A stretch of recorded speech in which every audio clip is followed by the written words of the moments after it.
Halo semuanya, selamat pagi. Kembali lagi bersama saya Frido Umri Sura Besi, kreator Buser Sakti channel YouTube. Kali ini kita coba membahas atau sekedar beropini tentang isu terhangat atau pernyataan terhangat dari Bupati Melaka Bapak Dr. Simanahak SHMH. Nah, hal ini terkait pembekuan 3010 teko atau teda yang ada di Kabupaten Melaka. Menurut Bapak Bupati bahwa 3000 teko atau teda di Kabupaten Melaka ini sangat membebani APBD Melaka setiap tahunnya. Nah, setelah dihitung atau diakumulasikan, ternyata per tahun itu Pemda Melaka membayar sekitar atau mengeluarkan sekitar 50-an miliar. 50-an miliar itu duit semua ya, uang semua untuk pembayaran gaji teda atau teko di Kabupaten Melaka. Nah, menurut Pak Simon Bupati bahwa ini sangat membebani anggaran pendapatan dan belanja daerah, karena setelah dikaji, kalau 50-an miliar ini kita ambil separohnya untuk bisa dialokasikan ke pembangunan lainnya, maka visi misi dari Bapak Dr. Simanahak yang terkenal dengan sakti bisa terwujud. Nah, salah satu target atau programnya adalah pembangunan kantor-kantor instansi dan tentunya juga kantor daerah, kantor bupatian. Nah, salah satu caranya selain mencari jalan dari luar, mungkin bisa ke kementerian di Jakarta. Salah satu caranya adalah penghematan atau mengkaji ulang semua anggaran pembiayaan yang ada di Pemda Melaka ini. Salah satunya adalah peninjauan SK teda atau teko di Kabupaten Melaka. Nah, data yang diperoleh atau data yang saya tahu, sekitar 3010 anggota teda di Kabupaten Melaka yang tersebar hampir di seluruh instansi, termasuk tenaga-tenaga teknis seperti tenaga kesehatan, itu sampai di tingkat puskesmas dan polindes ya, kalau saya tidak salah. Lalu tenaga-tenaga guru itu menyebar seluruh hampir di semua sekolah di Kabupaten Melaka. Nah, pernyataan pembekuan SK teda ini disampaikan Bapak Bupati saat penutupan misa bulan meriah di Dua Lordes Tubakin, Desa Wehali, Kecamatan Melaka Tengah. Saat itu beliau dengan mantap, dengan tegas mengatakan bahwa seluruh teko atau teda di Melaka dibekukan dalam tanda kutip. Nah, sontak saat itu pernyataan dari Bupati Melaka ini menuai banyak kontroversi pro kontra. Itu dari kalangan para teko sendiri yang terkena dampak, para kalangan politisi nampaknya lebihnya di antara para anggota DPR ya, legislatif. Nah, beberapa hari setelah pernyataan dari Bapak Bupati ini, DPRD Kabupaten Melaka langsung mengadakan rapat dengar pendapat bersama eksekutif. Namun salah satu poin pembahasannya adalah pembekuan SKT ini. Namun saat itu Bupati Melaka, Bapak Dr. Simonahak SHMH, tidak hadir langsung karena beliau memilih mengikuti kegiatan panen raya cabai atau lombok di Polres Melaka di Polsek Pemiku Kebun Percontohan. Nah, saat itu di DPRD banyak menemui kontroversi pro kontra. Ada DPR yang mengharapkan atau mengharuskan Bupati Melaka ada dan ikut melaksanakan atau mengikuti kegiatan RDP itu. Namun ada beberapa DPR juga mengatakan bahwa Pemda Melaka sudah sangat lengkap dengan instansi-instansinya dan sebenarnya tidak perlu dan tidak harus juga Bupati Melaka hadir dan ada, karena pemerintahan Kabupaten Melaka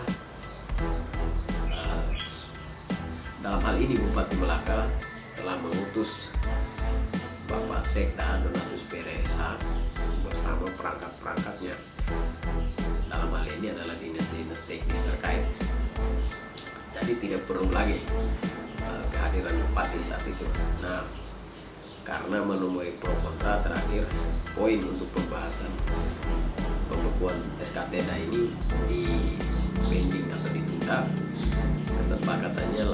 Kesepakatannya adalah pimpinan Dewan DPRD akan mengadakan setengah kamar. Saya kurang paham setengah kamar ini seperti apa, tapi intinya pasti mungkin di dalam kamar.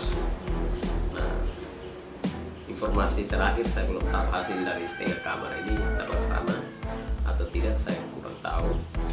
Tapi setelah dikonfirmasi Bupati Melaka, keesokan harinya saya mengkonfirmasi ke Bupati Melaka terkait SKT ini. Beliau menegaskan bahwa sangat membebani anggaran pendapatan belanja daerah, sehingga beliau tetap konsisten untuk membekukan sementara dan meninjau ulang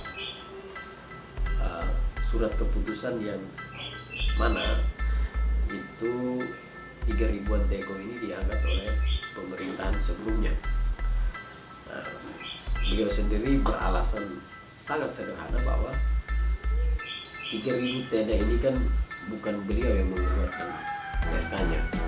Jadi otomatis secara manusiawi beliau tetap akan meninjau kembali SK yang bukan beliau sendiri yang mengeluarkan. Karena ada indikasi bahwa tenda-tenda yang berjumlah sekitar 3.000-an ini tidak efektif bekerja dan sangat membebani juga ya, karena Bapak Bupati mengambil contoh bahwa misalnya ada tenda dari pembiayaannya dari pemerintahan daerah, contoh khususnya guru,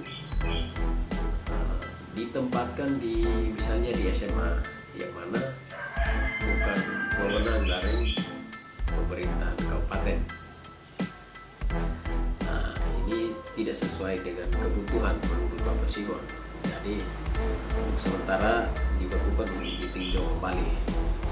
Lalu contoh lain, ada beberapa dewan DPRD Kabupaten Melaka mengatakan bahwa jumlah tenda di Sekretaris Dewan DPRD Melaka itu berjumlah 60-an orang. Namun selama pengamatan saya dan pemantauan saya, TEDA yang aktif di Sekuan Melaka itu tidak sampai 20-an orang,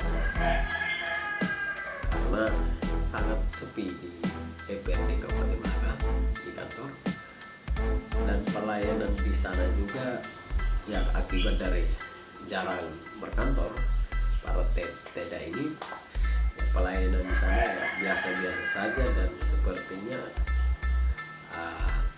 kurang, karena katanya ada 60-an, harusnya ada 60-an teko di situ terdaftar di situ, namun yang aktif hanya beberapa orang saja. Ini contoh. Nah, alasan itu, dan ini terjadi di sebuah dinas menurut Bapak Simon.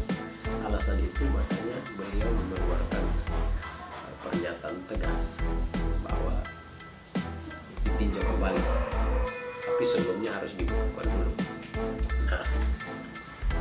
Nah, untuk yang lainnya, para tokoh politisi dan pakar-pakar yang lainnya mengkritisi keputusan lisan ya, masih keputusan lisan dari Bapak Dr. Simanahak, katanya sangat prematur.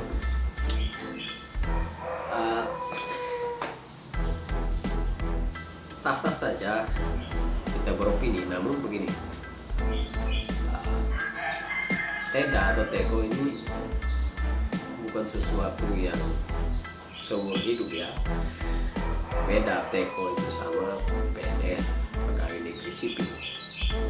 Nah, pegawai negeri sipil itu seumur hidup.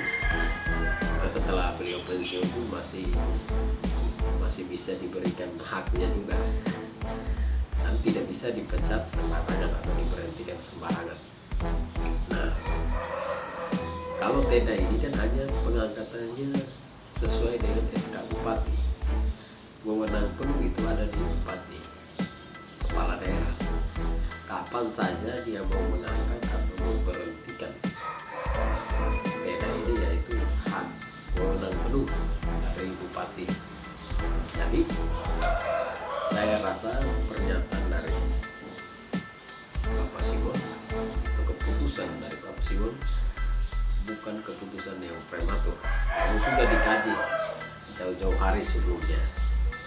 Karena hal sederhananya seperti ini saja.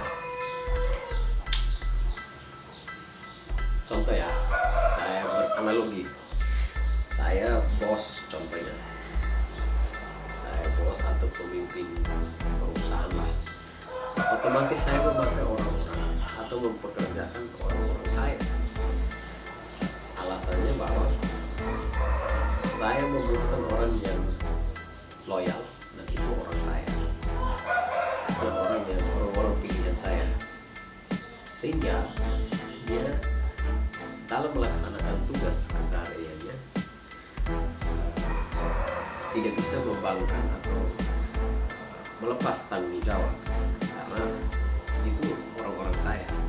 Saya bisa mengatur dia, saya bisa mengarahkan dia, sehingga pemerintahan atau kepemimpinan saya ini dapat berjalan dengan lancar, dan apa yang kita cita-citakan bersama dapat terwujud. Ada salah satu tokoh mengatakan bahwa teko atau TEDA masih sangat dibutuhkan di Kabupaten Melaka. Benar.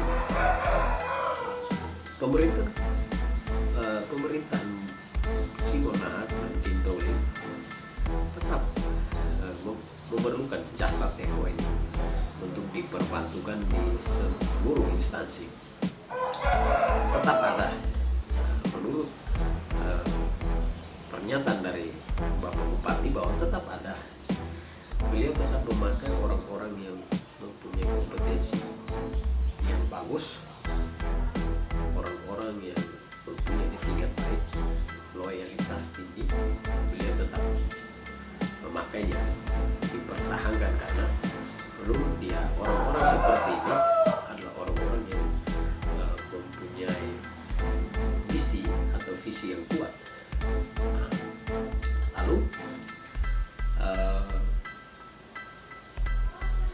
teko atau tenda ini tetap ada, hanya mungkin nanti jumlahnya akan dikurangi karena ya memang alasan dasar sebelumnya bahwa sangat membebani anggaran pendapatan dan belanja daerah. Jadi bisa lihat kalau 3.000 per tahunnya kita harus mengeluarkan 50 miliar. Kalau misalnya dikurangi separuh 1.500 ya, contoh ini pendapat saya, 1.500 teko direkrut ulang, berarti pemerintah bisa menghemat sekitar 25 miliar. Bayangkan kalau 25 miliar ini kita per tahun ya, kita bangun kantor, kalau selama 3 tahun ada sekitar 75 miliar. Kantor bupati dan instansi-instansi, kantor-kantor instansi lainnya akan bisa dibangun. Ini baru penghematan di pembiayaan TK atau TEDA, belum yang lainnya.